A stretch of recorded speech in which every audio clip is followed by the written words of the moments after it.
les mêmes effets produisent les mêmes conséquences et les mêmes résultats quand vous êtes géré par Zouaïl.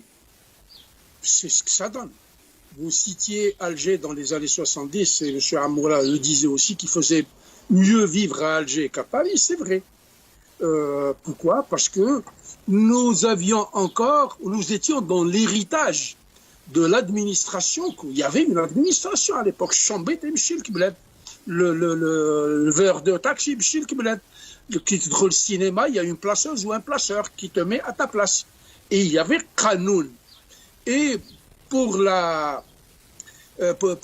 l'exemple, le passeport algérien valait quelque chose. Moi, je suis parti à Londres en 1973 et j'ai fait le tour de la Scandinavie avec ce passeport-là. Là où on était, les gens nous arrachaient parce qu'on vivait sur ce qu'a produit la révolution algérienne, qui était une révolution fabuleuse.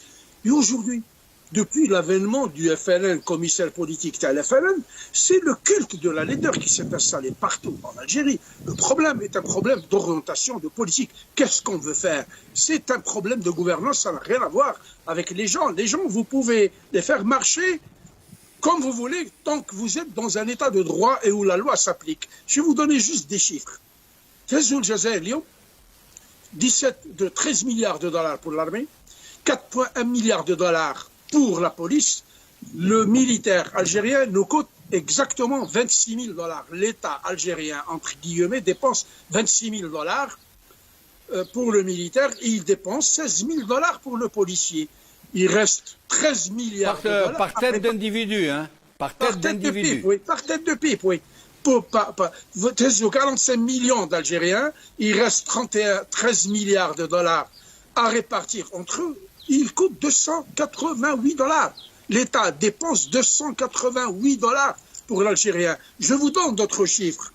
Montréal est une ville de 2,5 millions d'habitants qui fait 100 km de large et 100 km de long et 80 km de large. Son budget annuel est de 6,4 milliards de dollars pour 2,5 millions d'habitants. Ça veut dire que la ville de Montréal dépense pour chaque Montréalais 3 000 dollars par année. Montréal est une ville qui a 800 parcs.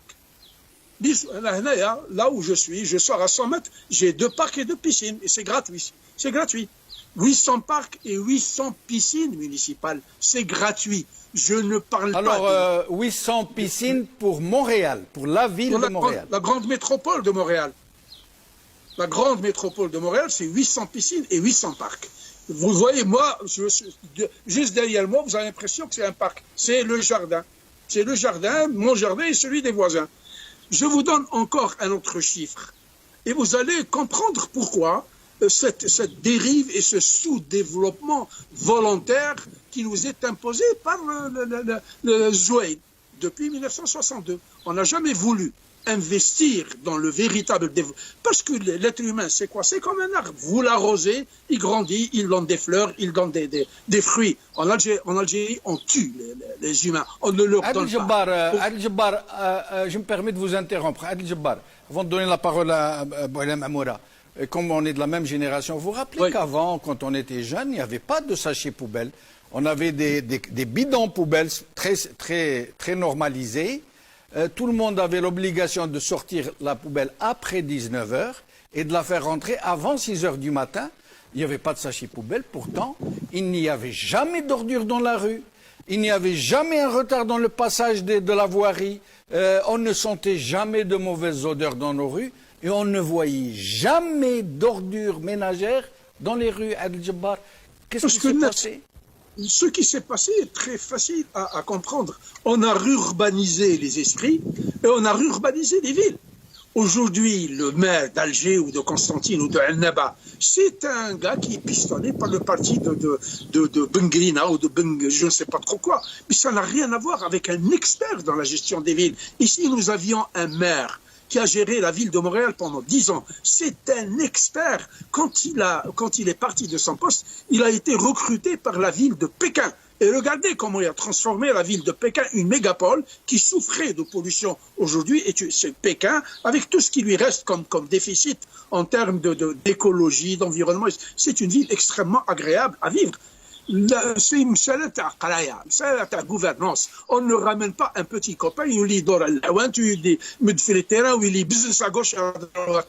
La ville, c'est un humain, il faut le gérer. Le citoyen, tâtez-le la santé, tâtez-le les transports, tâtez-le les loisirs, tâtez-le le bien-être. Un maire, ici, il vous crée le bien-être. C'est un pays où le bien-être est imposé.